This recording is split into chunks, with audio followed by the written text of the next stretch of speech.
નમસ્કાર, દિવસભરના તાજા સમાચારોમાં તમારું સ્વાગત છે। તમારી સાથે હું છું પિનલગીરી ગોસ્વામી।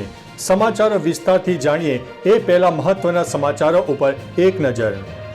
નમસ્કાર મિત્રો, આજની વિડીયોમાં વાત થશે દ્વારકા ડિમોલેશન પર રોક માંગતી તમામ અરજી હાઈકોર્ટે ફગાવી છે। ત્યારે આગળ વાત થશે ખેડૂતો મફતના ભાવે શાકભાજી વેચવા માટે મજબૂર બન્યા છે। આગળ વાત થશે ગુજરાત ટેબ્લોના કલાકારોએ લીધી છે સીએમની મુલાકાત। ત્યારે વાત થશે અમદાવાદીઓ પાણી રાખજો નહીં તો પાણીના થશે ફાંફા।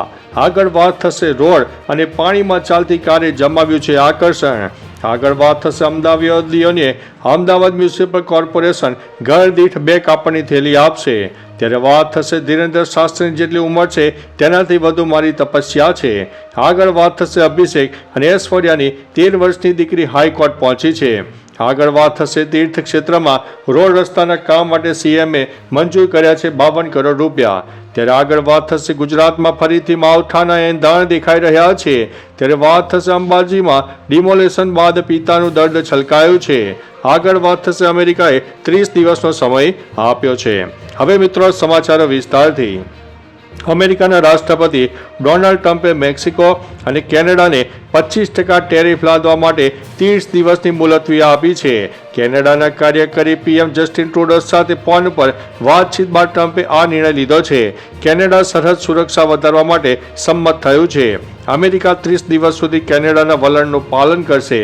આ પછી આગળનો નિર્ણય લેવામાં આવશે। અમેરિકા દ્વારા લાદવામાં આવેલા ટેરિફને કારણે વેપાર યુદ્ધ ફાટી નીકળવાનો ભય છે। મિત્રો, અન્ય મહત્વના સમાચારની વાત કરીએ તો અંબાજીમાં ડિમોલેશન બાદ પિતાનું દર્દ છલકાયું છે।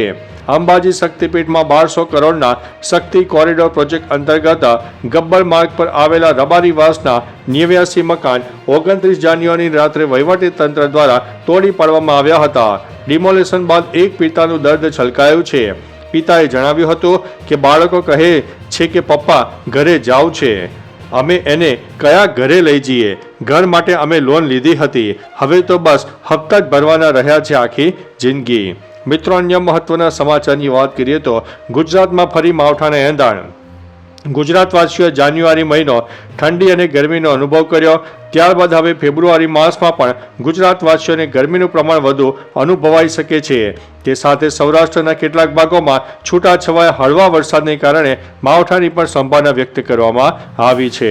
મિત્રો, અન્ય મહત્વના સમાચારની વાત કરીએ તો તીર્થ ક્ષેત્રમાં રોડ રસ્તાના કામ માટે સીએમએ મંજૂર કર્યા છે 52 કરોડ રૂપિયા।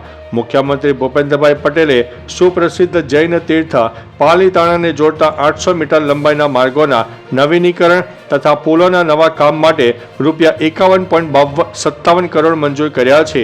મુખ્યમંત્રીએ તાજેતરમાં રાજ્યના 44 પ્રવાસન સ્થળોને જોડતા માર્ગોની સુધારણા અને કનેક્ટિવિટી સુદૃઢ બનાવવાના વિવિધ કામો માટે કુલ 2269 કરોડ ફાળવ્યા છે। મિત્રો, અન્ય મહત્વના સમાચારની વાત કરીએ તો અભિષેક ઐશ્વર્યાની 13 વર્ષની દીકરી હાઈકોર્ટ પહોંચી છે। અભિષેક બચ્ચન અને ઐશ્વર્યા રાય બચ્ચનની પુત્રી આરાધ્યા બચ્ચને ફરીથી દિલ્હી હાઈકોર્ટના દરવાજા ખટખટાવ્યા છે। તેણે નવી અરજી દાખલ કરી છે। આ અરજીમાં આરાધ્યાએ વિવિધ વેબસાઇટ પર તેના સ્વાસ્થ્ય વિશે ફેલાયેલી ખોટી અને ભ્રામક માહિતીને શક્ય તેટલી વહેલી તકે દૂર કરવાની માંગ કરી હતી। તે અરજી પર કોર્ટે ગૂગલને નોટિસ મોકલી છે। આ કેસની આગામી સુનાવણી 17 માર્ચે થશે। મિત્રો, અન્ય મહત્વના સમાચારની વાત કરીએ તો ધીરેન્દ્ર શાસ્ત્રીની જેટલી ઉંમર છે તેનાથી વધુ મારી તપસ્યા છે। 24 જાન્યુઆરીએ મમતા કુલકર્ણીને લક્ષ્મીનારાયણ ત્રિપાઠી દ્વારા કિન્નર અખાડામાં મહામંડલેશ્વરનું બિરુદ આપવામાં આવ્યું હતું। પંડિત ધીરેન્દ્ર શાસ્ત્રી અને યોગ ગુરુ બાબા રામદેવ સહિત અનેક સંતોએ તેમનો વિરોધ કર્યો હતો। મમતા કુલકર્ણીએ રવિવારે બાગેશ્વર ધામના ગાદીપતિ ધીરેન્દ્ર શાસ્ત્રીને વળતો પ્રહાર કરીને જવાબ આપ્યો હતો। તેમણે કહ્યું છે કે મેં ધીરેન્દ્ર શાસ્ત્રીની ઉંમર કરતાં વધુ તપસ્યા કરી છે। મિત્રો, અન્ય મહત્વના સમાચારની વાત કરીએ તો અમદાવાદીઓને અમદાવાદ મ્યુનિસિપલ કોર્પોરેશન ઘર દીઠ 2 કાપડની થેલી આપશે। પર્યાવરણની જાળવણીને ધ્યાનમાં રાખીને સિંગલ યુઝ પ્લાસ્ટિક તેમજ 120 માઇક્રોનથી ઓછી જાડાઈ ધરાવતા પ્લાસ્ટિક ઉપર પ્રતિબંધ મૂક્યો છે। પ્લાસ્ટિકની થેલીઓનો ઉપયોગ ન કરે તેના માટે જનજાગૃતિ લાવવા કોર્પોરેશન દ્વારા અમદાવાદના નાગરિકોને ઘર દીઠ 2 કાપડની થેલી આપવા અંગેનો નિર્ણય લેવામાં આવ્યો છે. પ્રતિ થેલી દીઠ રૂપિયા 35 થી 37 ભાવે 13 લાખ કાપડની થેલીઓ ખરીદવા માટે 11.81 કરોડનો ખર્ચો થશે. મિત્રો, અન્ય મહત્વના સમાચારની વાત કરીએ તો રોડ અને પાણીમાં ચાલતી કારે જમાવ્યું છે આકર્ષણ. વડોદરા શહેરમાં એક અનોખી કારે લોકોને આકર્ષિત કર્યા છે. શહેરના નાગરવાડા વિસ્તારમાં રહેતા મુસ્તુફા ગબલવાલા હાલ ચર્ચામાં છે. મુસ્તુફા ગબલવાલાના પિતા હસીનાએ આજથી 85 વર્ષ પહેલા હરાજીમાં ખરીદેલી કારે પરિવારને એક નવી ઓળખ આપી હતી અને ઘરે કાર લાવ્યા બાદ પરિવાર નાવડીવાલા તરીકે ઓળખાતો હતો. મિત્રો, અન્ય મહત્વના સમાચારની વાત કરીએ તો અમદાવાદીઓ પાણી ભરી રાખજો. અમદાવાદમાં 2 દિવસનો કાપ છે તેવા સમાચાર સોશિયલ મીડિયામાં વાયરલ થયા છે.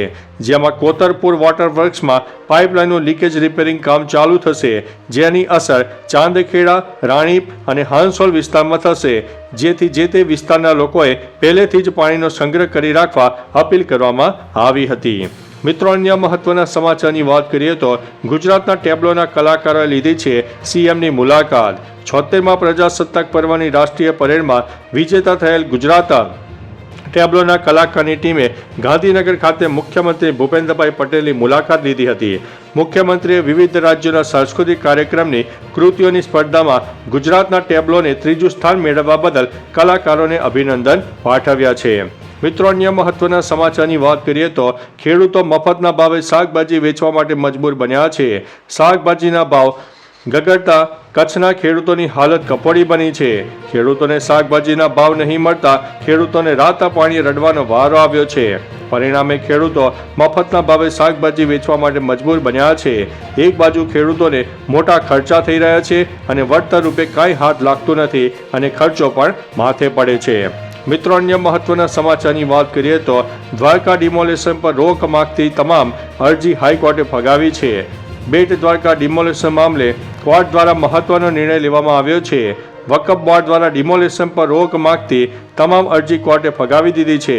બેટ દ્વારકા વિસ્તારમાં ગોચર જમીન પર બાંધકામ કરવામાં આવેલ મસ્જિદો, મદ્રેસા અને દરગાહો ધરાશાયી કરવાની પ્રક્રિયા પર રોક મૂકવાની માંગ સાથે વકફ બોર્ડ દ્વારા અરજી દાખલ કરવામાં આવી હતી.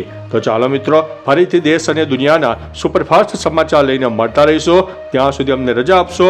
નમસ્તે.